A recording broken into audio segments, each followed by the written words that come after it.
es una laminilla del intestino delgado.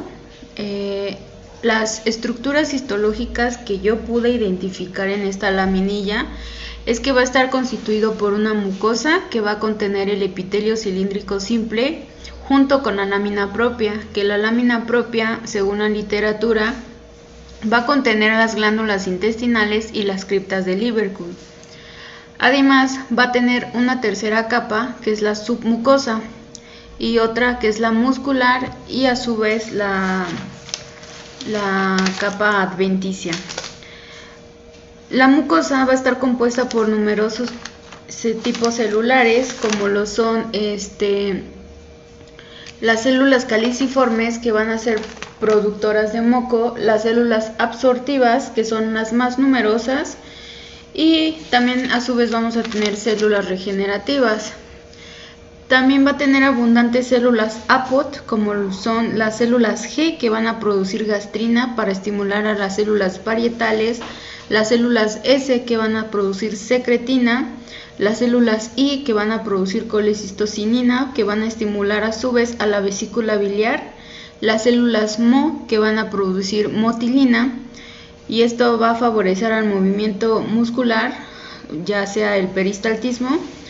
A su vez, células alfa y células beta. Dentro de la lámina propia, como ya anterior lo dije, va a contener las glándulas de Brunner, que estas glándulas van a producir moco rico en bicarbonato, y dentro de las criptas de Lieberkühn pues van a ser repliegues mismos del intestino. Y en la submucosa vamos a tener abundantes glándulas mucosas que van a secretar anticuerpos como el IgA, la capa muscular, que generalmente se trata de un músculo circular interno y longitudinal externo, y la adventicia, que aquí no logré distinguir. Esta pues se supone que tiene que ser una capa serosa y se va a encontrar entre la primera y segunda porción del duodeno, al igual que las glándulas de Brunner que se encuentran en el duodeno. Para fines prácticos, pues tenemos aquí ya lo que viene siendo la mucosa, la submucosa, las vellosidades, las criptas. Estas vienen siendo las criptas de Lieberkühn, el epitelio, que es un epitelio cilíndrico simple, la mucosa, la muscular, las glándulas de Brunner, que va a variar dependiendo. Unos libros dicen que están en la lámina propia y otro que están en la submucosa, y y eso sería todo. Muy bien, el primer corte que observamos fue la hipófisis. Como sabemos, está dividida en adeno y neurohipófisis. Bueno, en la adenohipófisis podemos encontrar tanto células cromófobas, que es decir, que no tienen afinidad a la tinción y se observan blancas, ya que tienen un escaso citoplasma. También encontramos como por parte de las células cromófilas, lo que son células basófilas que se pintan de azul, como pueden ser las corticótropas, las tirótropas o las gonadótropas. Y muy bien, otro tipo de células cromófilas que tenemos son las acidófilas, ácidas, que se pintan de la tinción eosina, se pintan de color rosado rojo, y podemos encontrar lo que son células somatótropas y mamótropas. Bien, ahora pasando a la neurohipófisis, nos preguntamos por empezar si es una glándula, pero en esta se encuentran lo que son los cuerpos de Herring. Bueno, estos son elementos axones mielíticos, y también podemos encontrar lo que son núcleos de pituicitos. En esta lámina pues lo único que pudimos encontrar fue que observamos señalado, y bueno, sí, el cuerpo se logramos ver unos cuantos, y lo que más se podía observar eran vasos sanguíneos o capilares en esta zona, en toda esta zona de que es la neurohipófisis. Bueno, La lengua es un órgano muscular que se proyecta sobre la cavidad oral. Está cubierta por membrana mucosa compuesta por un epitelio plano estratificado, en partes queratinizado, que se apoya sobre un tejido conectivo denso y regular. Tiene una capa de músculo estriado voluntario intrínseco y extrínseco. Se distribuye en 3 planos entrelazados. Como podemos ver en la siguiente imagen, esto sería la mucosa. La mucosa está compuesta por un epitelio plano estratificado. Esto que vemos aquí, lo que estaría encima serían las papilas. Esto correspondería a la submucosa. La submucosa estará compuesta por un tejido conectivo denso y regular. Y esto que vemos aquí es la capa muscular. ¿Ok?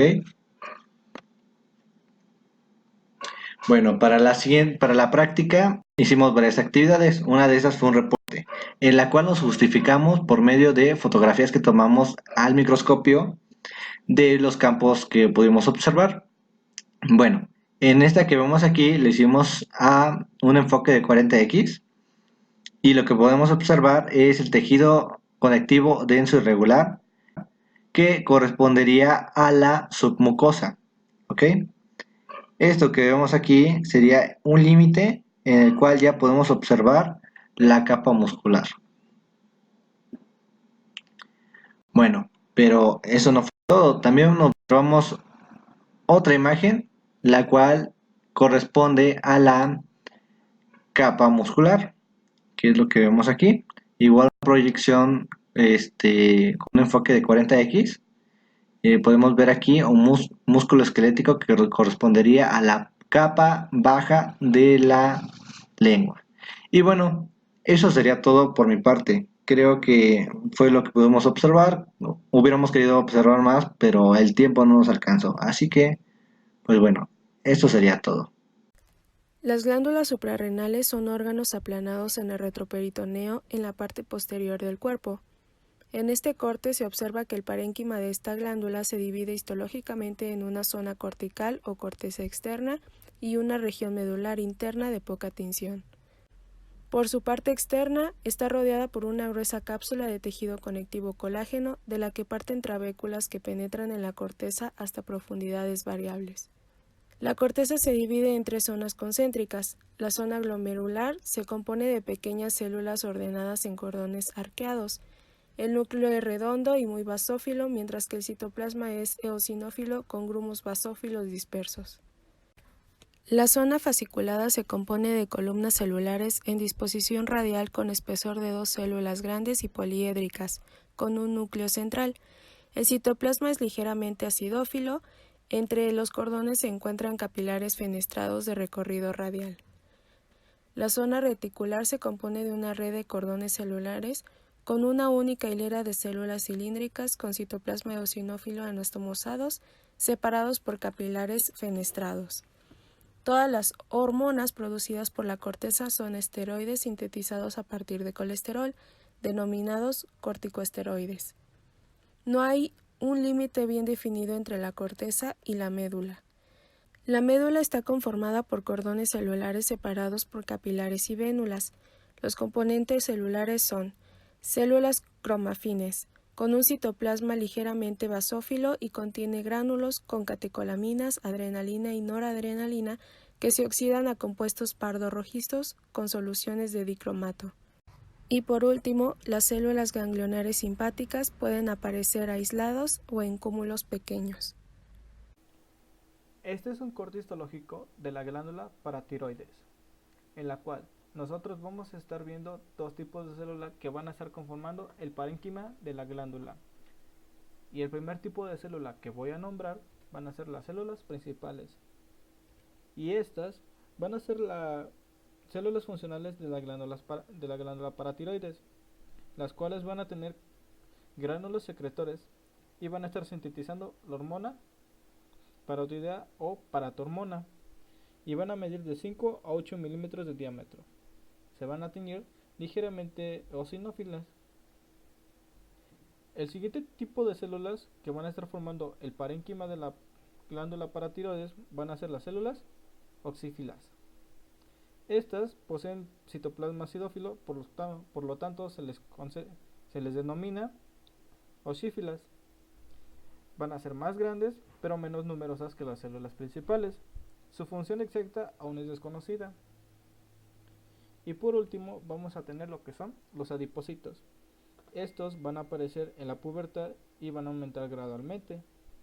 Van a formar lo que es un estroma, en el cual se disponen las células principales y las osífilas, formando cordones. Nos encontramos ante un corte histológico de tiroides. Para una breve introducción, esta se encuentra en la base del cuello, en la parte inferior de la laringe y de la parte superior de la tráquea. Bien, como observamos, esta laminilla se observó a 40x para una vista más exacta. Y bueno, entre lo que pudimos observar durante la práctica fueron las células parafoliculares que se encuentran en tiroides y que son las encargadas de producir tanto la calcitonina y también tienen la otra producción de hormonas que tienen es tiroxina y triiodotironina. Son la producción de hormonas que vienen a la tiroides. Aquí, como lo puse, observamos la calcitonina, también observamos las células foliculares.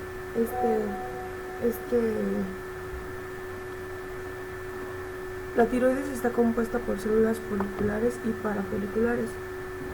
Esto se encuentra en el parénquima de las células, ¿sí? Entonces, también tenemos un tejido conectivo o tejido interfolicular que lo observamos y bueno, tiene una cápsula también para complementar, tiene una cápsula formada por tejido colágeno fino. Tenemos los folículos tiroideos y los folículos son la unidad funcional estructural y estos folículos nunca están en contacto con la luz. Entonces tenemos un folículo tiroideo donde tenemos un epitelio cilíndrico cúbico simple.